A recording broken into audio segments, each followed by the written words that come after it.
Chapter 7. Nick ordered lunch in from the corner cafe Subs and Munch. After choosing his usual order, a turkey and rye and a large iced tea, he added a salad with crackers and an iced tea from Michellin. While Nick ate, he found himself discreetly watching her again.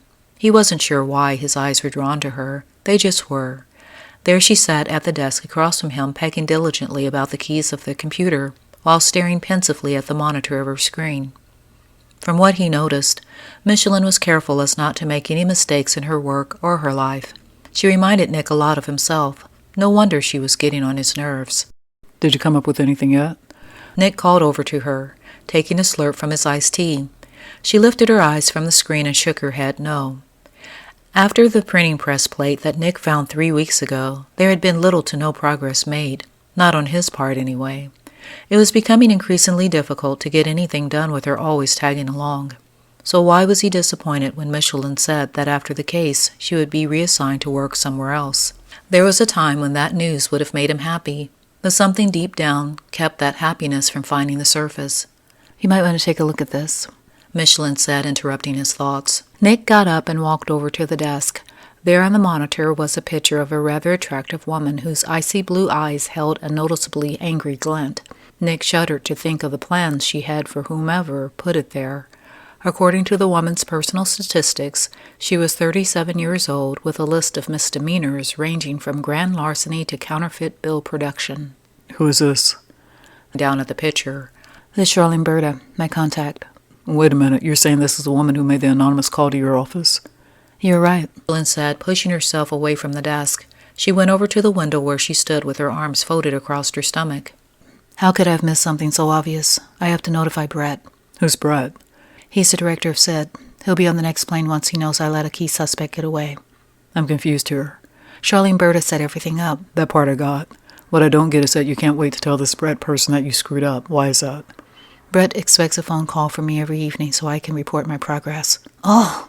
She huffed in frustration before drawing in a calming breath to regain her professional composure. Why would she use her own name? It doesn't make sense. Maybe she wasn't counting on you to run a check. Her call came right over the SID tip line. She was a caller with information, that's it. I had no reason to suspect her. Nick went over to the desk. He picked up the handset and dialed a number. Who are you calling? She asked. Nick lifted his finger, telling her to wait. Sheriff Matt Holland speaking. Matt answered on the other end of the line. Matt, it's me, Nick. Hey, Nick, what's going on?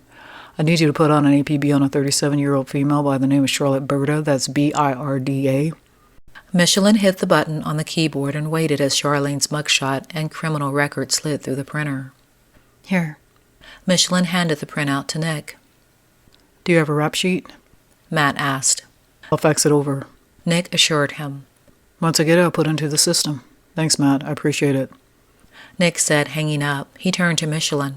That was Matt Holland, Lee County Sheriff in Alden, Texas, next county over. He's going to put her information into the mainframe, send it out nationwide. Hopefully Charlene Berta will be brought in before the end of the week. Today's Thursday, Michellin reminded him. Don't worry, he's not going to sit on this. Nobody is. Are you insinuating that I didn't do my job? I never said that. Let it go. Nick said as the radio buzzed. He stepped over to his desk and grabbed it up.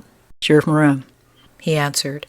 This is emergency dispatch. There is a physical altercation down at the courthouse. Your assistance is requested. Do you copy? Copy that. Nick said into the radio, followed by a heavy sigh. Where are you going now? Duty calls. Is it related to the case? No, Michellin. Counterfeiting isn't the only case in Callahan. He said with a smile. I'm aware of that, Nick. I was just asking. So I guess I'll head back to the motel, get some more work done. I'll see you tomorrow, she said with a little wave before she gathered her things and left. Nick couldn't help but wish that the matter at the courthouse was pertaining to the case. Tomorrow seemed so far away.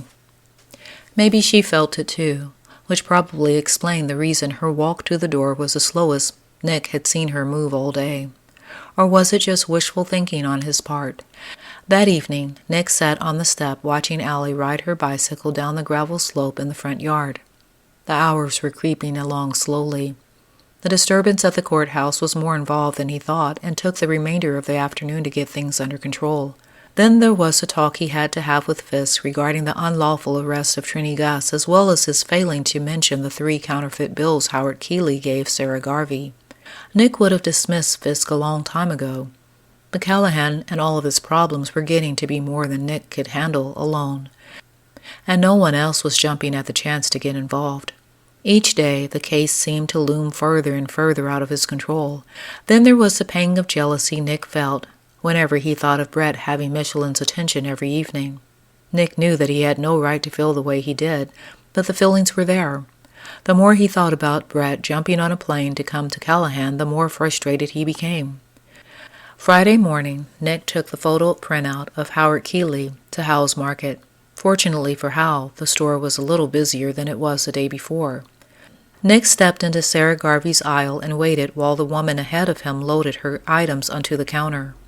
Nick noticed that Sarah must have gotten a little more confident overnight, or perhaps Hal or Kathy educated her on the art of detecting counterfeit bills, for there she was studying each bill with a scrutinizing eye. Is that really necessary? The woman huffed. Yes, ma'am. It's store policy. Sarah explained, before shifting her eyes to Nick and back again to the woman. Are you just doing that for the sheriff's benefit? The woman sniped. No, ma'am. I'm not trying to insult you. We have to do this, right, Sheriff? Sarah asked Nick. Nick knew it wasn't going to be easy having them both standing there waiting for him to come to each of their defenses. Ma'am, Nick sat looking at the woman. if you have a complaint, feel free to stop by my office and file it, because I'm the one that enforced that this step be taken. The woman's lips tightened into a frown. No, Sheriff. That won't be necessary.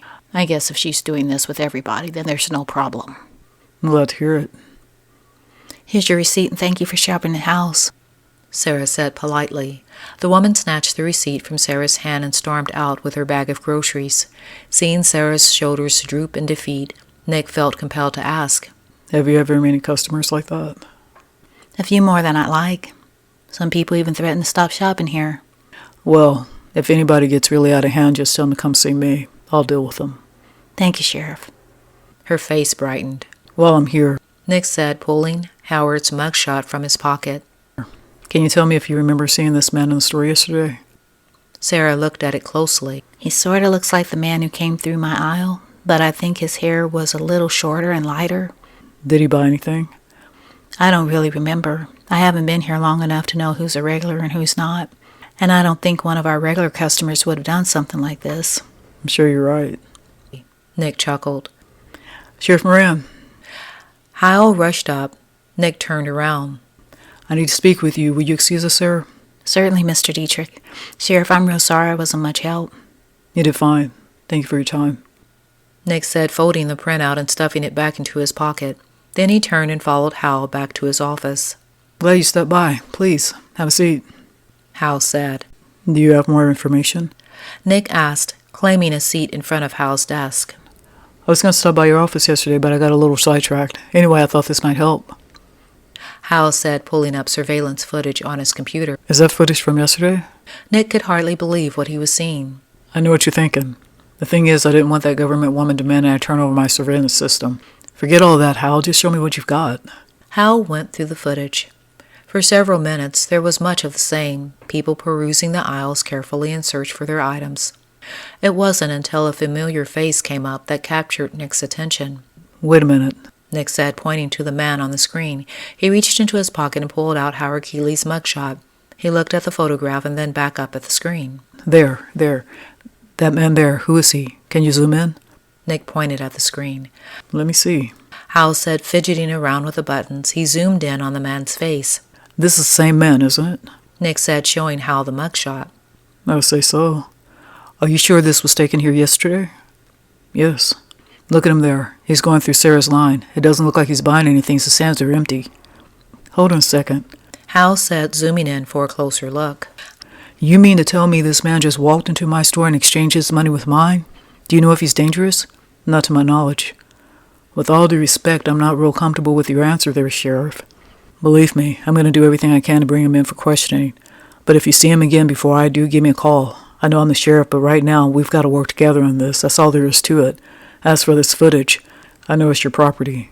But if it comes down to the prosecution needing evidence for a conviction, you need to hand it over. I'll do what needs to be done. Hal said stiffly. I appreciate your cooperation on this, Hal. Sure thing. Hal nodded as Nick said goodbye and then left. It was a little after 12 o'clock when Nick returned to the office. Arriving, he noticed Michelin's Lexus parked out front, one space in front of his reserved spot. He pulled in, got out, and went inside. Good afternoon, Myra. Nick said, entering the lobby. Good afternoon, Sheriff. Make sure you try some of my baked ziti casserole and Italian bread. I put it in your office. Myra said, taking a letter opener to the corner of an envelope. Italian today. You spoil me. Nick laughed, as did Myra. I tried a new recipe. Let me know if you like it. She said, finally making a breakthrough with the envelope. I'm sure I will. Oh, before I forget, Agent Stone is in your office. I told her that she can go right in. I hope that was all right. That's fine. Thank you. Nick said, going over to his office. She was the first thing Nick saw when he came into his office, making everything else seem unimportant. Hello, Nick.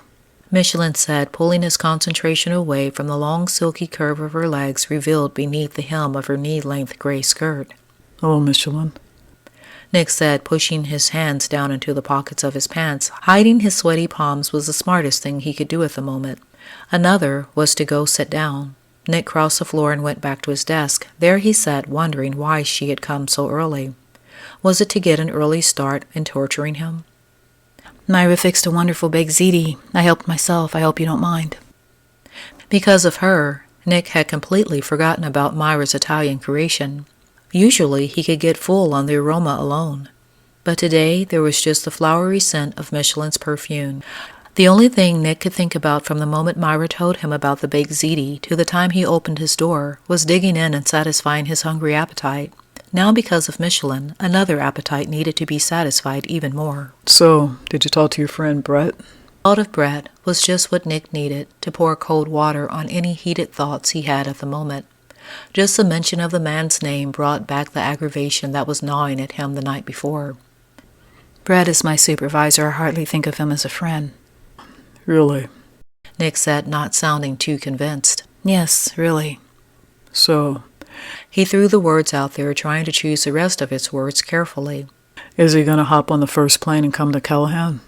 Judging by her expression, the words he had chosen weren't as careful as he had hoped.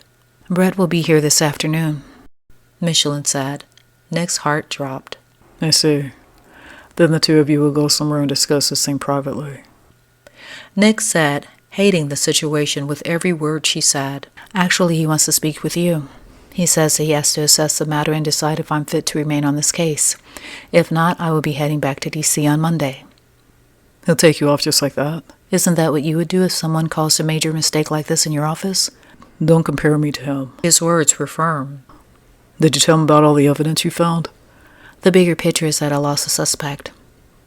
Michellin said, getting up and walking over to the window. Nick noticed that she did that a lot. A phone rang. It wasn't his. That's mine, Michellin said, as if reading his thoughts. Returning to her desk, she pulled the cell phone from the pocket of her suit jacket, hanging over the back of the chair. Yes, this is Agent Stone. She answered and then paused. Yes, sir. Now's a good time. Thank you. Goodbye. Michellin said, hanging up as she looked at Nick. He's here. An uneasy look stirred in her eyes, but before Nick could comment, his phone rang. He reached over and picked up the handset. Hello?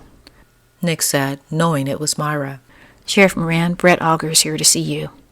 Just a minute. Nick said, putting her on hold. He looked at Michellin. Brett's out in the lobby. Is there something you want to tell me before he comes in here? Sitting stiffly with her hands clenched tightly in her lap, Michellin shook her head. It was worse than he thought. Okay, He said, pushing the button. that's fine, Myra. Send him in. The door opened as a man several inches shorter than Nick walked in. His smug disposition revealed that he was looking down on Nick already. Michellin managed an awkward smile in place of a hello. Agent Stone. Brett said coolly before turning his attention to Nick.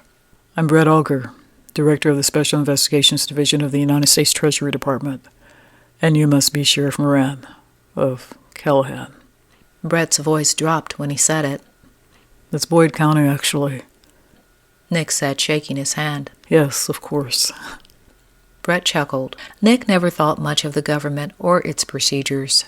However, he thought that the Bureau covered professional courtesy on the first or second day of training. Please, have a seat. Nick said. Wow, that smells really good. Brett said, looking around as he sat down in the chair in front of Nick's desk. Is that pasta? This was quickly turning out to be one of the days Nick regretted Myra bringing in her cooking, seeing how he hadn't been able to enjoy any of it. Compliments of my secretary, Nick said confidently. I'd like to sample some if you don't mind. Nothing like some good down-home cooking, right, Sheriff? Help yourself. Nick said. Brett turned to Michellin with an amused smirk. Without saying a word, Michellin went over and began fixing his plate.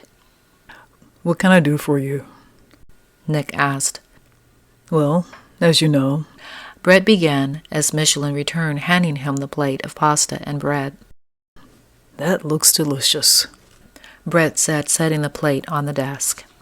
It was clear to Nick that Brett only asked for a plate to demean Michellin by having her fix it for him. Michellin said nothing as she returned to her seat. As you know, Brett repeated. Our office received a phone call on, let's see. He said, reaching into the breast pocket of his suit jacket and pulling out a small notebook. He opened it. Ah, yes. Our office received an anonymous tip regarding a counterfeit ring in Callahan, Texas, at which point I sent Agent Stone to investigate that claim. And that was over 2 weeks ago. Speaking with Agent Stone yesterday, I've learned that the anonymous tip came from a woman by the name of Charlene Berta, who has a history of producing counterfeit bills and has managed to flee Callahan. Apparently, she left no forwarding address. What is your response to this matter, Sheriff Moran? I have no response. That is exactly what happened. Nick said, resting his elbow on the arm of the chair, looking Brett square in the eye. Well, Brett chuckled at Nick's audacity to be so forward. I just assumed that you and Agent Stone were working jointly on this case. At least that's what I've been led to believe. As sheriff, what measures have been taken to bring this woman into custody? We're following every possible lead, Nick said simply. When you say we, I assume you're referring to yourself and Agent Stone? That is correct. Sheriff, with all due respect, I find your answers vague. Why is that? Any information that has been uncovered at this point has been discussed thoroughly with Agent Stone. I assume she relayed that information to you, did she not? We discussed the matter as she saw it. I was hoping to get more insight on the situation from you. Why? She knows about as much about the matter as I do. I see. Brett said, turning to Michellin. Agent Stone, will you excuse us? I need to speak with Sheriff Moran in private. Nick watched as Michellin got up and left, closing the door behind her. I have to be honest with you, Brett told Nick once they were alone. I've had reservations putting Michellin on this case. Her performance has been slipping lately.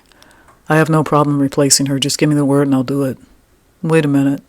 You want me to tell you if your agent is doing a good job? I just want the case wrapped up. I don't care who does it. If you think she's capable of finishing what she started, she stays. If not, she's out of here. If you have someone in your office who is more qualified to do this job than Agent Stone, then I'm really impressed.